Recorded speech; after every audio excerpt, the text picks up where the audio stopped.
Olá, boa noite, saindo diretamente aqui da aula, do plantão de dúvidas da Formação APP para vir conversar um pouquinho com vocês.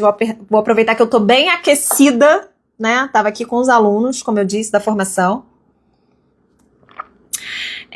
A gente estava discutindo parentalidade e psicopatologia, mas hoje eu quero falar com vocês, né, sobre algo que a gente tem pensado e discutido muito, a Fabiana e eu, já não é de agora, que é sobre o conhecimento de base aí em relação às questões da parentalidade. Então, eu escolhi esse tema para a live de hoje para chamar a atenção de vocês mesmos, porque parece uma incoerência diante de tudo que a gente já falou durante esse tempo, mas eu queria fazer o convite para que vocês deixassem de olhar a parentalidade simplesmente como um nicho de trabalho. Então, assim, se eu quiser trabalhar com pais, então aí só nesses casos eu devo trabalhar eu devo estudar sobre o fenômeno. Eu quero tirar vocês desse lugar, porque é um lugar bem equivocado e eu vou mostrar para vocês por quê nessa live de hoje. Vamos conversar. Absolutamente todas as pessoas, deixa eu ajeitar aqui meu arquinho, gente, que hoje o cabelo não tá ajudando a coleguinha de vocês. Então a gente tem que dar aqui, ó, cabelo cacheado, quem tem? Vocês conhecem?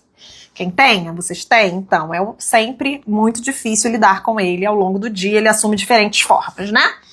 Mas, voltando aqui ao assunto, todo mundo que chega até vocês, absolutamente todas as pessoas que vão entrar no consultório de vocês, que entram cotidianamente no consultório de vocês, que chegam no serviço de saúde, na escola, todos, absolutamente todos, são pais ou são filhos de alguém, certo? Todo mundo experimentou ou deixou de experimentar o cuidado de alguém. Todo mundo é vinculado a alguma figura de apego, ainda que não seja o próprio pai, né, o pai biológico, a mãe biológica, mas o que permite que a gente seja inserido numa sociedade é a filiação. O sobrenome que a pessoa recebe ou que ela deixa de receber. Hoje existe, né, a obrigatoriedade, inclusive, do registro quando se descobre, né, que aquela pessoa é pai ou mãe daquela criança. Tamanha a importância desse status na sociedade. Então, quem é responsável por mim, né, enquanto eu não completo 18 anos? Quem é responsável, quem responde pelos meus atos? E na impossibilidade de um adulto fazer isso, de um único adulto fazer isso, a gente tem o Estado assumindo essa função. Mas eu não vou entrar nessa discussão mais filosófica, não. O que eu quero conversar com vocês hoje todo mundo, em algum nível, tem uma representação mais ou menos consciente, uma representação mental do que é ser pai e do que é ser mãe. E isso vai chegar na clínica de vocês de muitas formas diferentes dessa forma que talvez vocês imaginem que vai aparecer, que é assim, olha, eu me tornei mãe, ou eu me tornei pai, e essa experiência me afetou profundamente, e eu quero falar sobre isso. Não, essa não é a demanda tradicional de orientação parental. Essa não é a demanda, digamos assim, clássica, tá? Aliás, raramente ela chega dessa forma. As demandas da parentalidade, elas vão aparecendo ou deixando de aparecer à medida que o profissional ele tem competências ali desenvolvidas para identificar que elas estão ali e dar espaço para elas.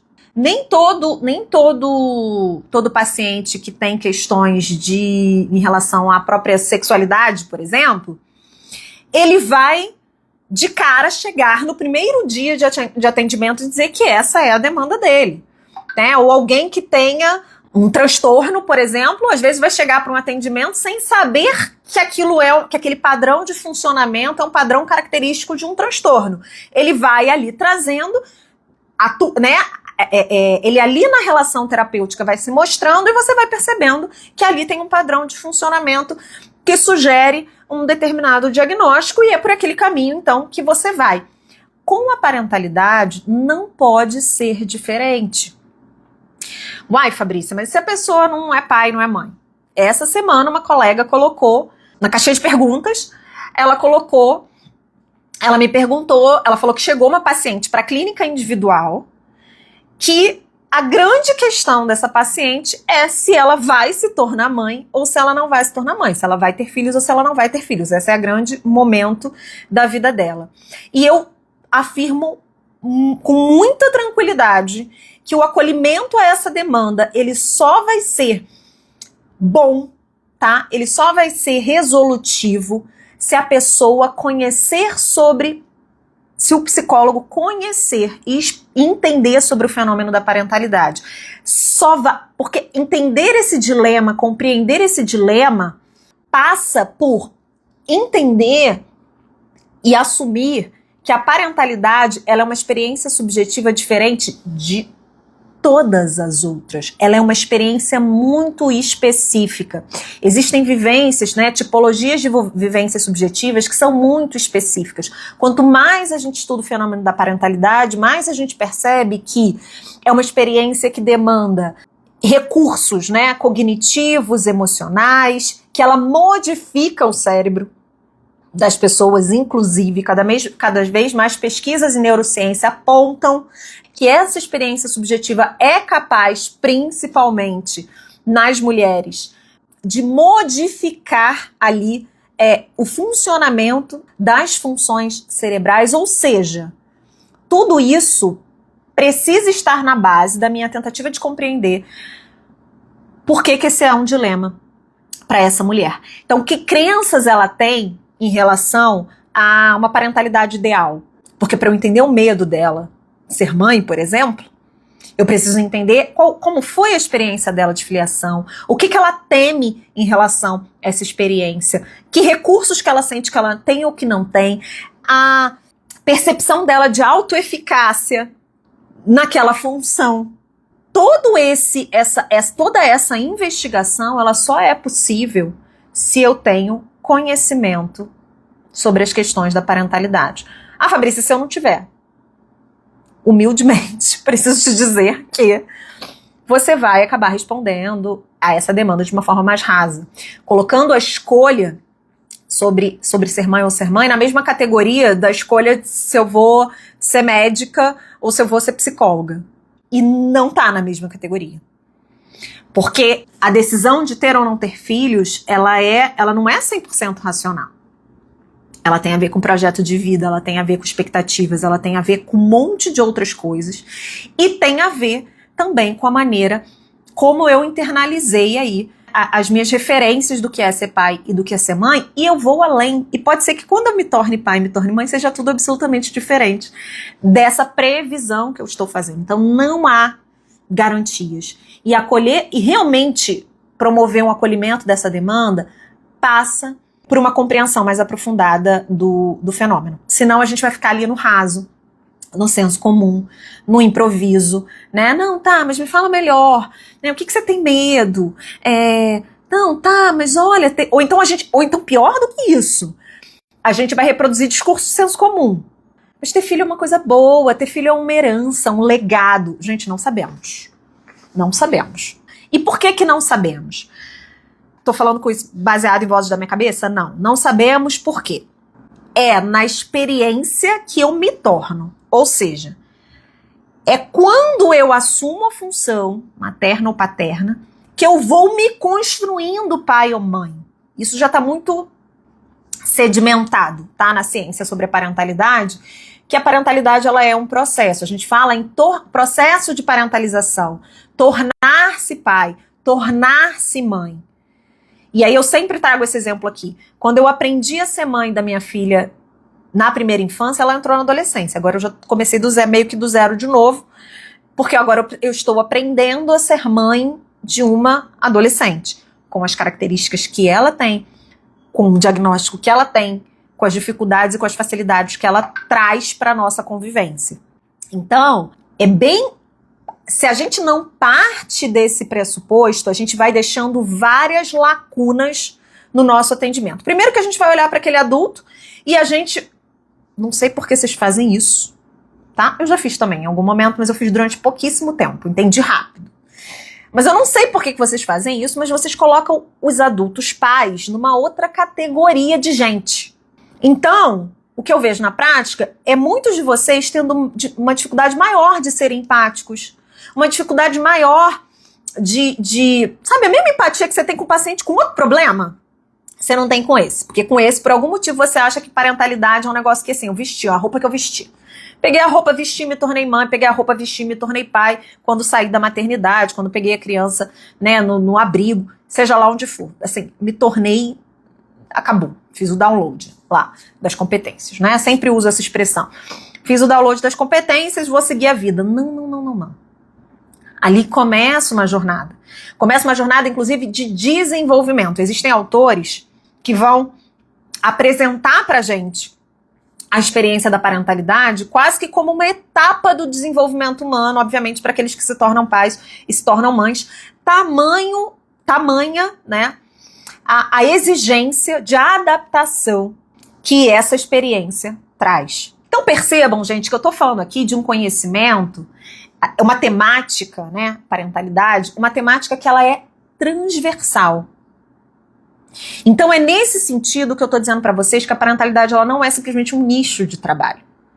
É claro que eu posso me especializar nessa área, como eu posso me especializar em outras, e esse serviço de orientação de pais, por exemplo, ou esse serviço de trabalho com famílias em conflito, trabalho com uma parentalidade em conflito, esses podem ser nichos de atuação.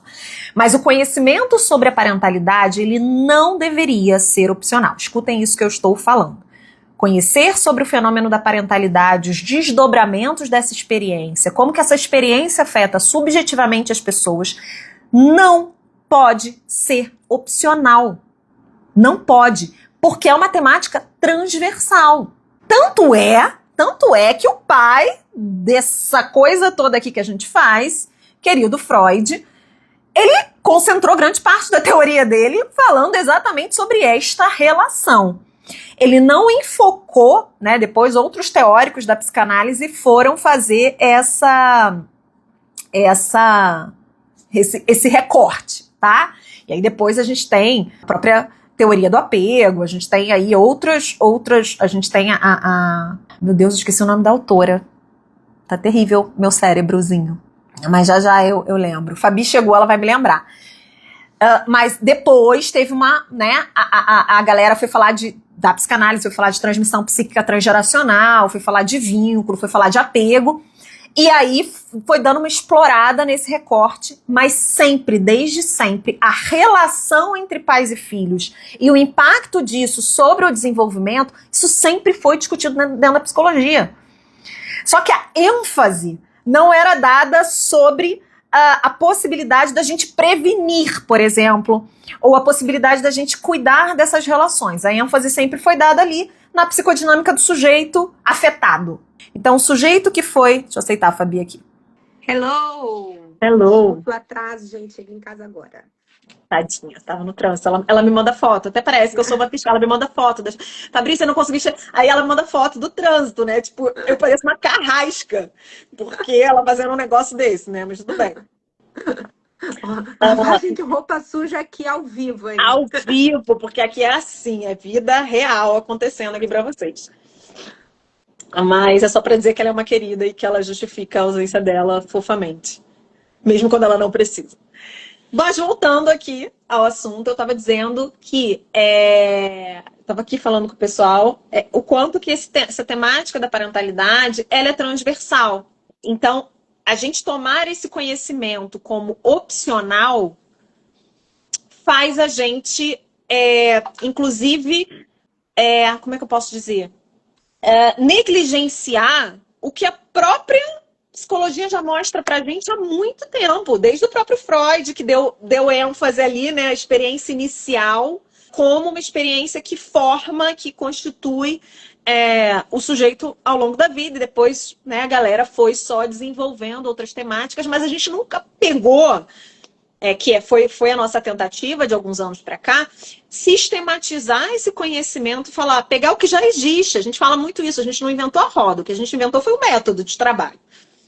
Mas a gente inventou a roda, no sentido de que as teorias já estavam ali. Já tinha gente falando de vínculo, já tinha gente falando de apego, já tinha gente falando da influência ali, daquela relação mãe e bebê, não só de uma forma, não só de cima para baixo, né? Mas também a interação, o quanto que afeta o adulto a interação com o bebê. Então, essa via que é de mão dupla, já tinha muita gente falando sobre todos esses aspectos, e o que a gente foi fazendo foi sistematizar, trazer, reunir, organizar esse conhecimento para a gente estar aqui discutindo com vocês. Mas essa temática, ela precisa, esse conhecimento, na verdade, né?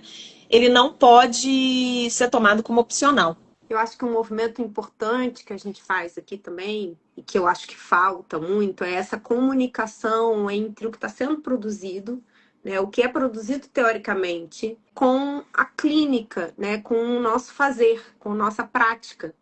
O né, como é que a gente utiliza, né, quando a gente tem bons artigos falando sobre essa característica, né, de mão dupla da relação, o quanto que há uma influência bidirecional entre pais e filhos, uma influência psíquica. No entanto, de que forma que a gente coloca isso em prática? Como é que a gente vê isso? Como é que a gente enxerga isso na relação com os pais? Seja no atendimento da criança, seja no atendimento da parentalidade, seja também no atendimento a essa transversalidade que você está falando, seja quando eu estou atendendo meu paciente adulto, seja quando eu estou atendendo um idoso que está ali falando sobre, né, um paciente já mais velho, falando daquele filho adulto que não sai de casa, ou que ainda depende dele, né, financeiramente, enfim, que há uma preocupação ali de como é que aquele adulto vai lidar com o mundo na sua ausência, enfim. São questões que tangenciam o tema e o assunto parentalidade. Eu acho que esse movimento, assim, a gente não... Claro que a metodologia é uma responsabilidade nossa, é algo, né, autoral nesse sentido, mas muito do que a gente faz é essa conversa importante entre o que é produzido e como é que a gente lida com os pais. E isso tudo é atravessado também por todas as mudanças sociais que vêm acontecendo, né? As mudanças contextuais que atravessam a parentalidade e que são muitas numa velocidade muito grande. Né? É por isso que a gente vê tanto sofrimento psíquico ali envolvido nesta função parental como nunca se viu. Né? Então, é importante também essa costura, né? Que para que a gente entenda como é que a gente pode ajudar os pais, como é que a gente vai ajudar esses pais, né? Exatamente. E aí, você falando, eu me lembrei também de uma questão, né, que você falou desses aspectos sociais que atravessam o exercício da parentalidade. É um fenômeno que eu venho observando ainda de uma forma, confesso para vocês que ainda não busquei tanta literatura consistente em relação a isso, mas um fenômeno que eu venho acompanhando é uma certa desimplicação daqueles adultos que, por exemplo, não querem ter filhos, né? E aí, assim, ok, eu não quero ter filhos, é uma escolha legítima, né? Direitos reprodutivos, estou aqui junto com todo mundo. No entanto, se a gente pensar que do ponto de vista dos direitos das crianças e adolescentes, uma criança e um adolescente, ele é responsabilidade de toda a sociedade. Ele não é responsabilidade só do pai e da mãe. Então, existe um conceito que é o de autonomia parental. Então, eu, Fabiana, temos autonomia em relação às nossas decisões, quer dizer, autonomia para tomar as decisões em relação aos nossos filhos até um certo ponto. Até a gente não, né? Se a gente começar a fazer coisas erradas, a gente começa a poder, né? Essa autonomia parental, ela passa a ser questionada e essas crianças passam a ser né? E o Estado e a sociedade vão assumir uma responsabilidade maior. Então, quando eu penso nessa discussão, eu penso que, inclusive pacientes adultos que não são pais e não são mães, ainda assim eu investigo o que eles pensam sobre crianças, qual é o modelo mental deles sobre infância, sobre adolescência, porque eles também estão educando, gente. se eles estão em contato com outras crianças, outros adolescentes, eles também estão modelando de alguma forma o comportamento, se a pessoa é tia, se a pessoa é prima, se é uma prima mais velha, né? De alguma forma eles estão modelando. Então, essa educação, né? E já dizia aí a célebre frase que é extremamente compartilhada, inclusive pelos profissionais de psicologia, que é preciso uma aldeia para cuidar de uma criança, de fato é. Só que o movimento que a gente tem visto, né, como assim, da sociedade, essas polarizações, né, que a gente tem visto mais recentemente em todas as áreas da vida praticamente, ela também chega e afeta o exercício da parentalidade. Aqueles adultos que decidem ser pais, eles estão sendo cada vez mais isolados. Então, obviamente, não estou aqui negando o sofrimento de quem decide não ter filhos, porque eles sofrem toda uma pressão social, né, principalmente as mulheres, então a gente tem tudo isso. Só que a gente precisa também olhar para como isso afeta o aumento, por exemplo, eu nem gosto de fazer isso, né? Mas recentemente no Instagram eu até entrei num debate que foi super saudável, foi super legal. Acabou se tornando super legal, mas eu entrei num debate desses de rede social para discutir exatamente isso. E eu sei que eu só tenho essa capacidade de ir para uma discussão como essa, inclusive do ponto de respeitosa, porque eu tenho conhecimento nesse campo. E ele não é, como eu tô cansando aqui de repetir, não deveria ser opcional. Mas eu entrei nessa discussão sobre essa polarização e o quanto que a maternidade, a paternidade, exatamente porque as pessoas se desimplicam, então assim, eu não quero isso pra mim, não é isso que eu quero pra minha vida, então eu vou buscar cada vez mais espaços onde não tenham crianças, espaços que não aceitem crianças, né? Então, hotéis, restaurantes, enfim, a gente tem o movimento Child Free. Ele começou ali como um movimento por direitos reprodutivos, mas depois ele foi deturpado por uma galera que começou realmente a pregar um mundo onde crianças não circulem e não existam. E isso é perigoso porque isso coloca as mulheres mães numa condição de vulnerabilidade maior, porque elas tendem a ser isoladas. Então, recentemente, E aí, gente, a gente não precisa, né? Pelo amor de Deus, a gente não precisa desqualificar o sofrimento de ninguém para dizer que o nosso existe, tá? Eu tô dizendo que existem os dois sofrimentos.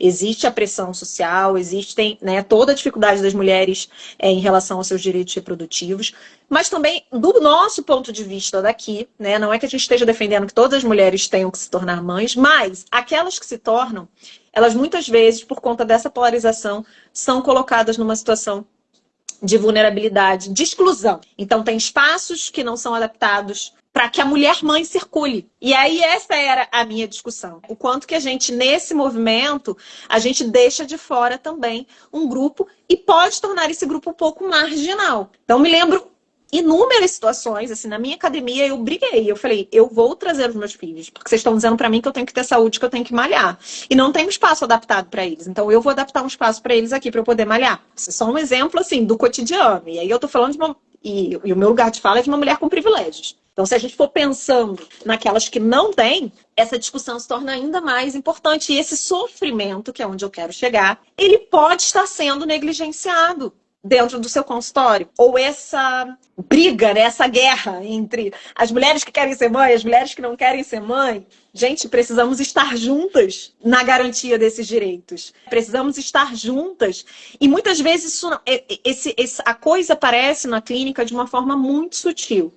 Se a gente não tem instrumentos e ferramentas para avaliar, para identificar, nossa, essa temática traz um sofrimento. Essa temática ela está tangenciando aqui outros discursos, né, ou outros temas na vida dessa pessoa. Se a gente não tem, como a gente gosta de dizer, um radar treinado, essas questões passam desapercebidas e não vão ser trabalhadas. Nem com você, nem com mais ninguém. E aí o atendimento ele se torna menos potente do que ele poderia ser.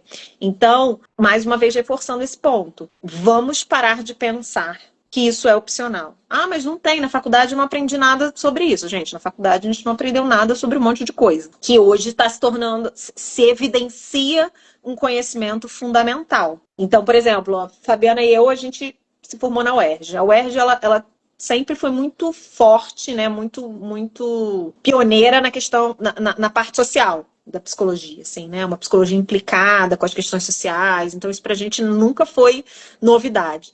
Mas, por exemplo, eu não fui muito bem preparada do ponto de vista do psicodiagnóstico, né? A psicopatologia. Sei lá, a gente teve 2 disciplinas de psicopatologia. Então, depois a gente que foi correr atrás para aprender a fazer uma boa avaliação clínica, para poder fazer uma boa avaliação diagnóstica. Então, assim, a faculdade. Isso é interessante, Papo, porque você tá trazendo até. Eu acho que hoje a UERJ deve ser uma UERJ diferente, né? Assim, a psicologia da UERJ deve ser diferente.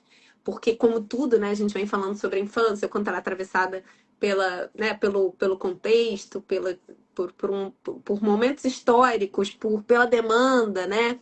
Então, eu acho que a gente fez a nossa faculdade num momento em que de fato essas questões não eram tão discutidas e valorizadas, às vezes até desvalorizadas, né?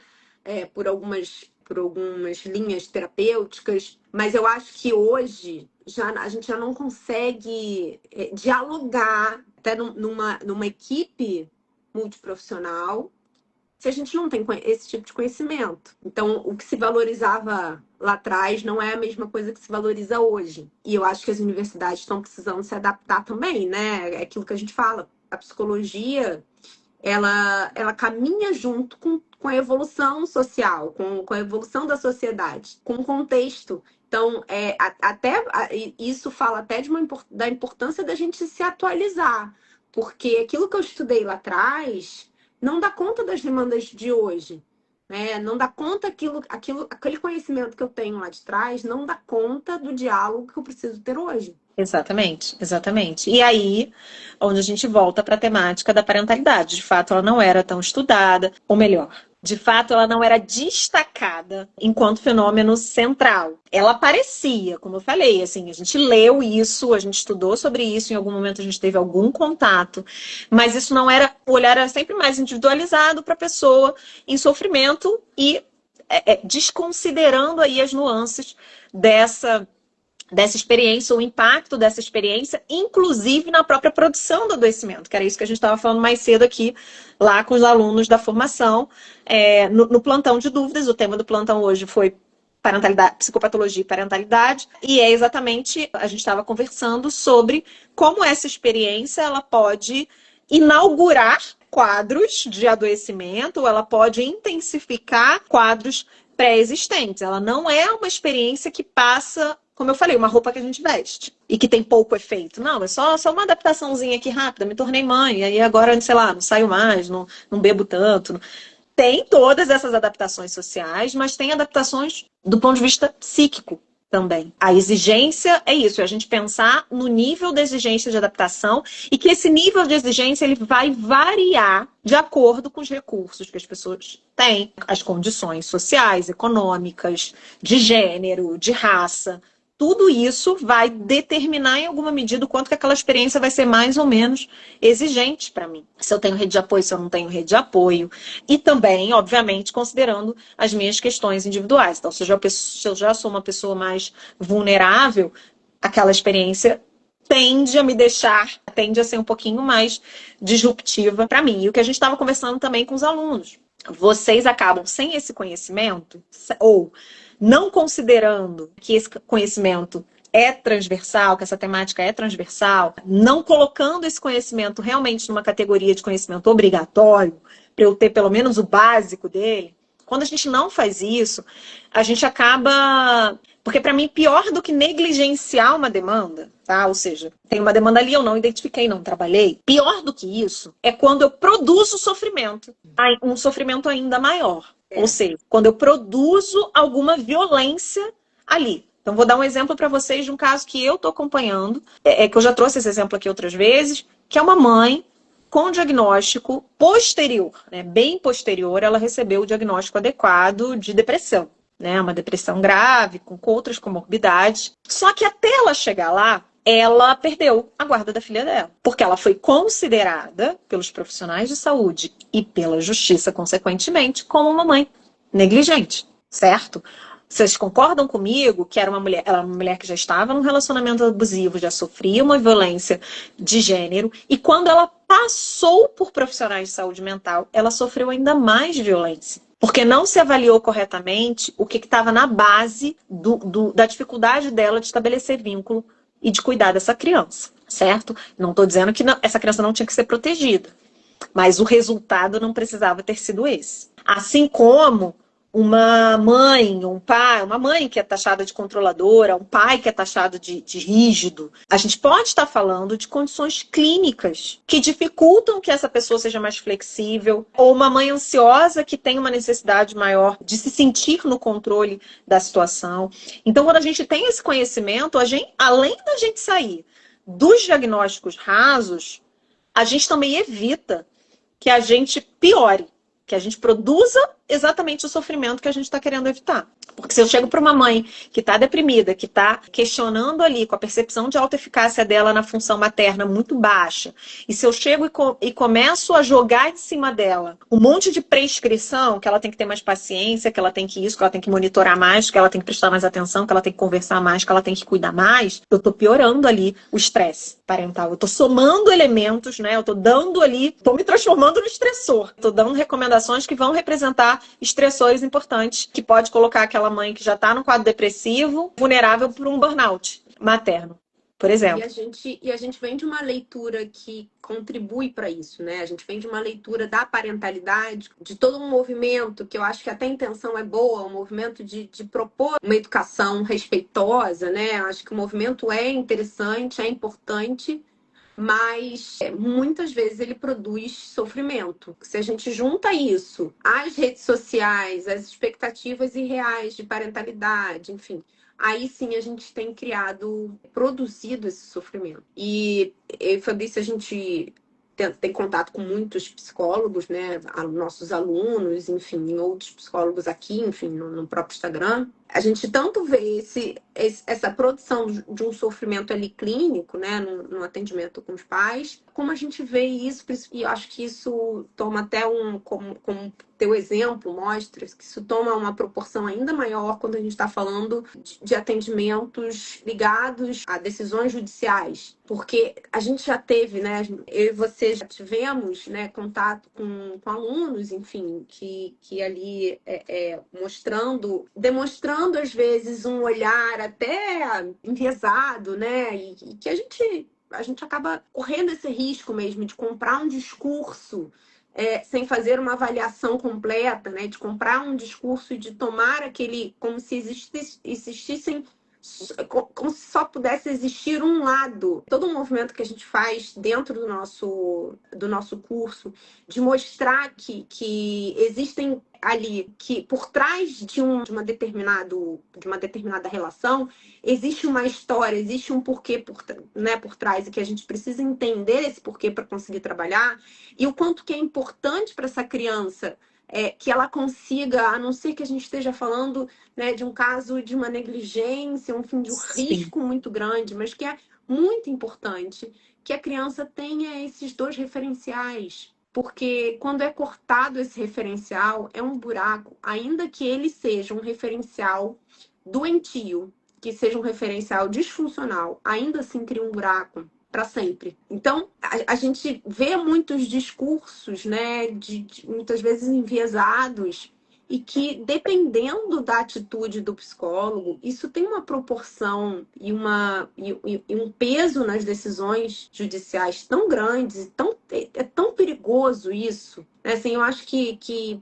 para ser psicólogo, trabalhar no judiciário tinha que ser assim, tinha que passar por uma formação enorme, porque a gente lida com consequências tão drásticas. Você cortar a relação com um pai ou com uma mãe produz um efeito tão ruim, tão grande, e que a gente vê, a gente que trata adulto, a gente que lida com adulto, a gente vê que, né, isso reverbera para sempre na vida daquela pessoa. E você trouxe um ponto que eu estava até evitando falar porque eu me empolgo, né? Mas realmente você trouxe um ponto que é muito importante, que é o quanto esse desconhecimento sobre a parentalidade, sobre coparentalidade, né, sobre os desafios da gente estabelecer uma parentalidade conjunta, dentro ou fora do casamento, o desconhecimento sobre critérios clínicos realmente para eu avaliar se é uma parentalidade funcional ou disfuncional, uma coparentalidade funcional ou disfuncional, tem feito psicólogos fazerem coisas horrendas que justificam decisões drásticas. Ou seja, como a Fabi falou, não é a gente deixar a criança exposta a nenhum tipo de violência em nome da autonomia parental, de forma nenhuma. Mas é preciso que a gente avalie caso a caso para a gente entenda, poxa, com essa família aqui eu consigo trabalhar habilidades parentais positivas. Eu consigo trazer esse pai menos afetuoso para uma posição de um pouco mais de afeto. Eu consigo trazer essa mãe aqui que foi, enfim, que não tem tantas habilidades parentais positivas, que teve uma experiência de filiação muito disfuncional, que não está sabendo. Eu posso trabalhar com ela e desenvolver nela as competências para que ela possa estar nessa função de uma maneira saudável. Mas aí a ausência desses conhecimentos e desses recursos faz com que psicólogos, por exemplo, façam relatórios que estão subsidiando decisões de guarda, decisões de convivência, sem que eles nem conversem com a outra parte. Então, a mãe me contratou, eu escuto a mãe, eu vejo a criança, aí às vezes é uma criança de 5, 6 anos falando que não quer conviver com o pai, ou seja, uma criança que não tem o pré-frontal formado, não tem condição de tomar decisão razoável, nem sobre a própria alimentação, ela vai decidir sobre rompimento de vínculo. E a coisa tá tão séria, gente, que o Conselho Regional do Rio, ele emitiu uma nota para os psicólogos, porque os processos éticos em cima desses psicólogos têm crescido, o que por um lado é bom, mas por outro lado denuncia, assim, o psicólogo, né, que não está trabalhando direito, ele ser denunciado, mas se o conselho, e juro para vocês, o manual sobre a Clarice até que passou no grupo da comunidade, a gente tem uma comunidade de meu app, uma aluna nossa colocou o manual lá, mas é um manual para atendimentos de crianças cujos pais estão em litígio, assim, um manual muito específico. Depois eu posso até disponibilizar aqui para vocês o link, mas é pelo Conselho Regional de Psicologia do Rio. Exatamente, e assim, na primeira página eles falam que eles produziram aquele manual considerando o aumento do número de denúncias de processos éticos por conta do que vocês estão fazendo, do que a gente está fazendo. De escrever sobre aquilo que a gente não domina, sobre aquilo que a gente não sabe. A gente vai ter até já um evento sobre elaboração de documentos, que a gente tem sentido a necessidade de fazer em orientação parental, porque a fundamentação, assim, eu leio os relatórios, esses relatórios acabam chegando para mim em alguma medida, e eu leio e eu falo, tá, mas assim, essa criatura não fundamentou nada com nada. Assim, essa criatura acusou, ela pegou uma versão e acusou alguém. Mas ela não fundamentou. Aquilo não é um documento psicológico. Eu tenho pego muitos documentos de colegas que não são documentos técnicos. São documentos passionais. São documentos unilaterais. São documentos que reproduzem uma narrativa. A narrativa que ele ouviu. Eu ouvi, reproduzi. Gente, a gente não precisa de um psicólogo para fazer isso. Para escutar um negócio e escrever, o advogado pode fazer isso. O advogado vai estar nessa função de defender a narrativa individual. O que você e eu precisamos fazer é conseguir fazer a leitura da dinâmica familiar, uma interpretação disso e trazer à tona informações que sejam baseadas em observação clínica e em ciência produzida sobre o fenômeno da parentalidade. Então, eu posso afirmar que um pai ou uma mãe é ou não funcional ou disfuncional, eu preciso afirmar isso a partir de critérios clínicos que eu observei, que eu avaliei. E não a partir de uma narrativa do advogado, uma narrativa mais passional de uma mulher ou de um homem que me contratou.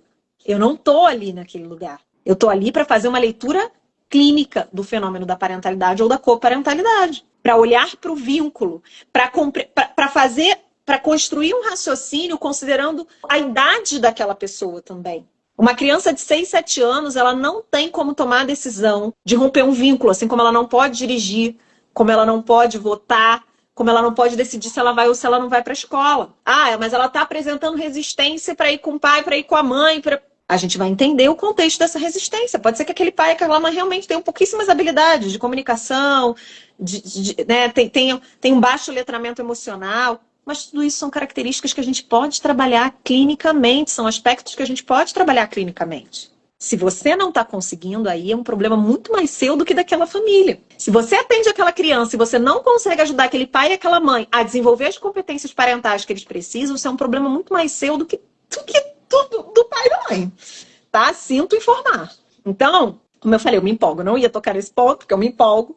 Mas o que eu quero deixar, e a gente pode fazer uma live sobre esse assunto, mas o que eu quero deixar aqui como ponto central é isso. Essa noção de que os conhecimentos em relação à parentalidade, coparentalidade, dinâmicas familiares, a ideia de que isso é opcional, só para quem quer trabalhar no nicho da parentalidade, essa ideia está prejudicando muita gente. Está prejudicando vocês, a qualidade da entrega de vocês, e está prejudicando os resultados mesmo dos pacientes. Então, hoje, a temática dessa live, eu quis dar essa sacudida mesmo, a gente quis trazer esse tema, porque a gente já sabia que ele ia gerar, né, ali um pouquinho de polêmica, mas para a gente também marcar o nosso posicionamento, tá?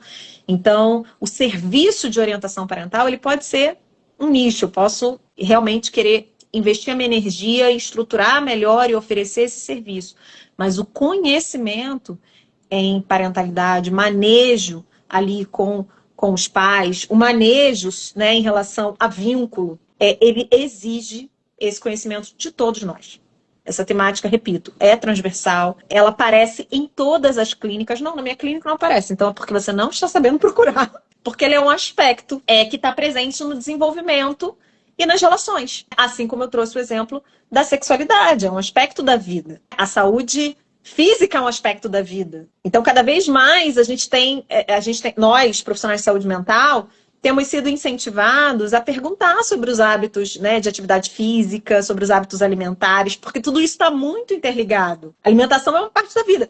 Tem um campo, inclusive, da psiquiatria, que se chama psiquiatria nutricional, que vem crescendo. Tem um laboratório lá na USP, se eu não me engano, que eles estudam, né, esse campo. Por quê? Porque já se sabe que, por exemplo, o ultraprocessado piora quadro ansioso, piora depressão. Então, isso acaba, determinados conhecimentos, eles deixam de ser opcionais, para que a gente consiga realmente oferecer um cuidado integral. E aí, se vocês quiserem entender um pouquinho mais sobre isso, sobre o campo da parentalidade, sobre como que a gente maneja isso dentro do nosso consultório, né? Se vocês querem ouvir mais exemplos, no dia 21, agora, semana que vem, às 19h30, quarta-feira que vem, às 19h30, a gente vai ter uma aula aberta, uma aula magna da nossa pós em psicologia clínica aplicada à orientação de pais, para ficar bem marcado que a fundamentação é toda dentro da ciência psicológica. A gente vai ter essa aula aberta às 19h30, só que vocês precisam estar inscritos, tá? Ela é gratuita, online, mas vocês precisam estar inscritos. E aí, quem quiser se inscrever, pode ir na nossa bio, tem um link para se inscrever nessa aula magna, em que a gente vai mostrar uma parte aí da nossa metodologia. Vamos mostrar como é que a gente aborda, como é que a gente recebe no nosso consultório, como é que a gente investiga, mesmo quando as questões da parentalidade não aparecem. A gente vai falar um pouquinho sobre isso, apresentar, trazer já algumas ferramentas que vocês vão poder aplicar nos atendimentos de vocês, para vocês verem na prática o efeito da gente ter esse conhecimento, o efeito da gente olhar para a queixa, olhar para o sofrimento humano que está diante de você com outros olhos, ou com um pouco mais de repertório. Porque não é da gente olhar, eu não estou falando da gente olhar para um ponto e deixar de fora todos os outros. Eu estou falando da gente aumentar repertório, para a gente avaliar a demanda. Porque a demanda, como eu disse lá no início da live, as demandas em relação à parentalidade, as questões da parentalidade, vínculo, etc., experiência de filiação, elas nem sempre vão aparecer bonitinhas, redondinhas, como a gente gostaria. Do tipo, eu vim aqui para trabalhar a minha maternidade, eu vim aqui para melhorar como pai, para melhorar como mãe, eu vim aqui... Não! A demanda vai estar difusa mesmo, vai estar escondida, vai estar bagunçada no meio de um monte de outras coisas. Então, enfim, a aula magna vai ser uma oportunidade da gente trocar, da gente conversar, de vocês conhecerem um pouquinho mais na prática, né, tudo isso aqui que a gente conversou, certo? Então já é semana que vem, se preparem, se organizem, vai ter coisa para anotar, vai ter coisa, então se organizem também para vocês estarem ali, de fato, sabe? Não é uma live, não é uma live solta, não. É aula, tem uma estrutura, e a gente vai mostrar para vocês aí como é que a gente trabalha do lado de cá, tá bom, gente? Obrigada pela companhia. Boa noite, pessoal. Boa noite, Fá. Boa noite, Fabi. Beijão.